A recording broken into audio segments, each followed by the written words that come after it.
part of this gathering and as part of this conversation. This is certainly a moment to think deeply about what is how the world is changing, how geopolitics is changing, and how defense ecosystems around the world are changing. And General Shukla laid out the roadmap when it comes to AI and automation, and how that is going to how that is changing the character of warfare. We of course know that in that context, India has initiated a lot of policy frameworks. India is initiating a lot of changes. India's defense ecosystem is changing, and I think we have two stalwarts to talk about the industry government engagement and how policies perhaps need to reflect today's reality. So I will begin by, I think, asking a big picture question in the sense, what do we mean with, or what does it mean when we talk of defense partnership in today's context? We have been talking about defense partnerships moving away for a very long time away from buyer-seller model to co-production, co-development.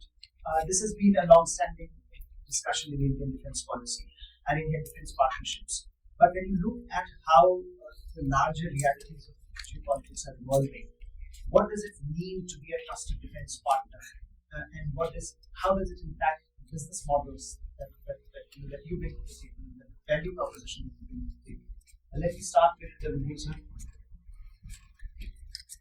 So I've been hearing this conversation, and Shivam, it's a nice acronym about I2.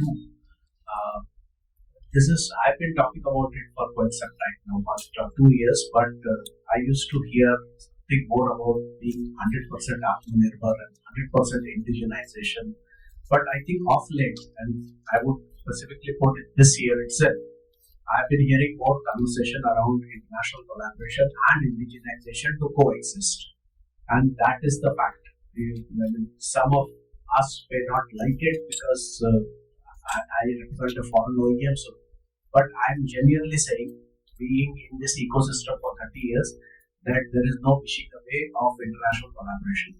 Because in the morning, the Honorable Raksha Rajya Mantri also said that, I just noted down his statement that he says India truly believes in the spirit of international cooperation and co-creation. And if that's coming from the minister himself, then I think the debate is put to rest. So there is no need to actually choose one over other. And as you rightly said, that buyer-seller relationship is not for defense. It can be for any other sector, but not for defense. It is strategic collaboration. Two countries actually sign defense deals, not two companies. Companies are just a medium. So when Embraer signs something, it's not Embraer signing. When Safran signs something, it's France signing. And so that's the level of alignment we need. So beyond that, it's on geopolitics. Thank you, Professor Pant. Jai Hind and good afternoon, everyone. I would seek your permission, sir, to start by thanking the organizers, namely Shivam, Neelma, media partner Sangeeta ma'am, all my colleagues sitting there, the head of taking the pictures right now, the head of media and comm for Embraer, Mr. Anindra Chakravarti. Coming to the questions, a lot has been spoken already about since morning, and it's probably quite difficult for me to fill in that shoe. A lot has already been covered, but I would like to answer this question a little differently from an OEM or a global OEM perspective.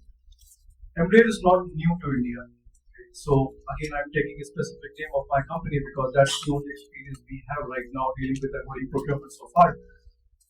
We have the experience of close to 2 decades plus dealing with Indian MOD procurement process. So we started in 2005 with the VIP transport aircraft fleet of the Indian Air Force, which is still today operational and carrying the topmost layer of the Indian leadership currently. And then coming to AW NESA platform, which is the early warning and control system. So the platforms are embraced. Since 2005 till date, we have seen and experienced a paradigm shift in the procurement process. And I totally agree with you, sir, and the business to Kavach as well. it's not merely a buyer seller or a demand and supply game anymore. We have seen that shift, which was earlier used to be largely centered on procurement, which was majorly transactional only. But now we're talking about partnership.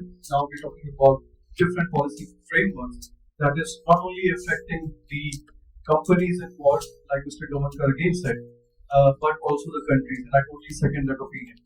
The second point which I would like to make is gone are those days when companies like us, when I say us, it is Indian companies, foreign companies altogether, when we were called as vendors by the Indian procurement system.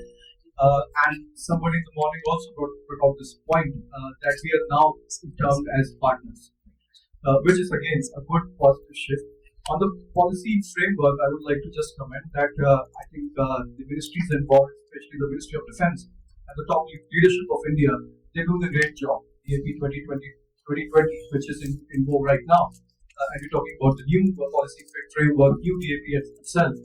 Embraer is totally aligned, and we totally agree with the vision of Make in India, with Atmanirbhar Bharat, which is self-reliant India, and we are there to work here, to work locally, to have local partnerships.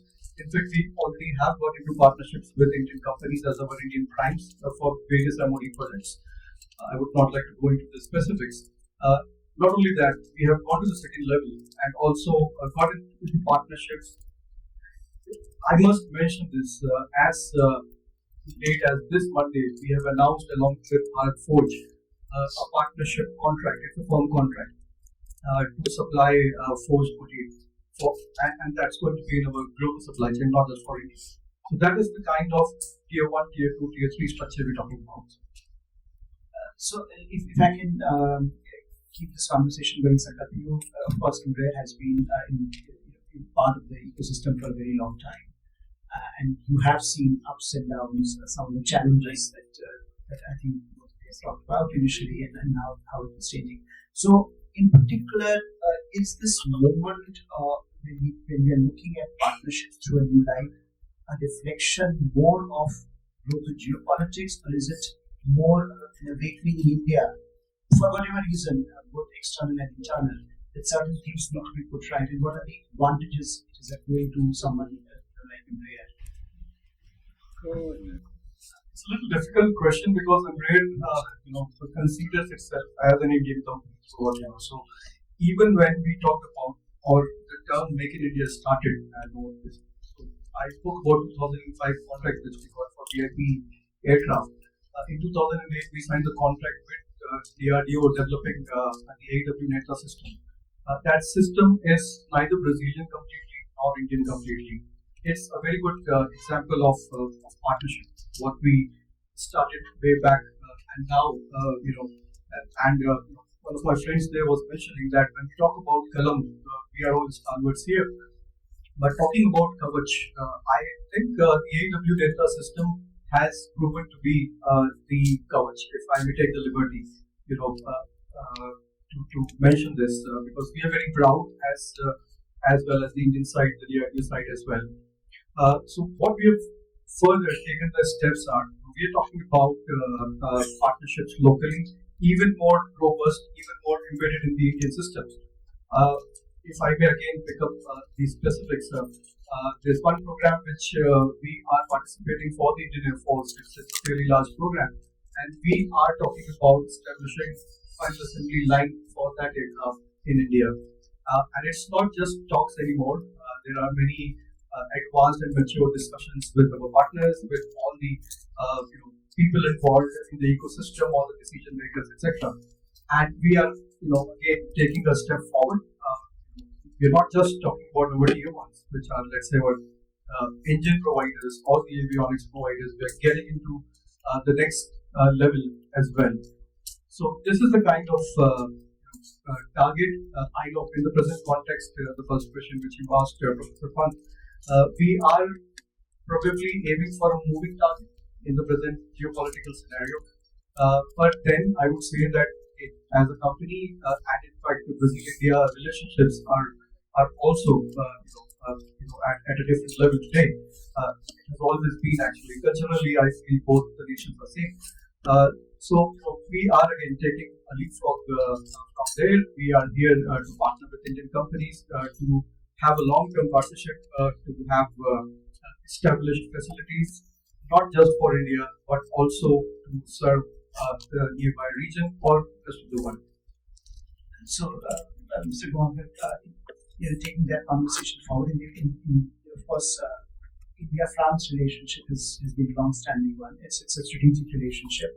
And as you mentioned, it is defense partnerships are, by definition, strategic partnerships. They are long-term partnerships, and you invest in the defense ecosystem, making a long-term bet on that particular country, not simply at the moment. But we know that the framework, the regulatory frameworks, the policy frameworks, there have been lots of challenges over the years when it comes to defense procurement in India, and how how private participation has to manage the domestic sensibilities. Do you see that landscape shift in fundamental ways? And in that context, where do you find gaps that already exist, that still exist, and you would want those gaps to be filled? Because I think, as we have been discussing since morning, it is a moving target, rapidly evolving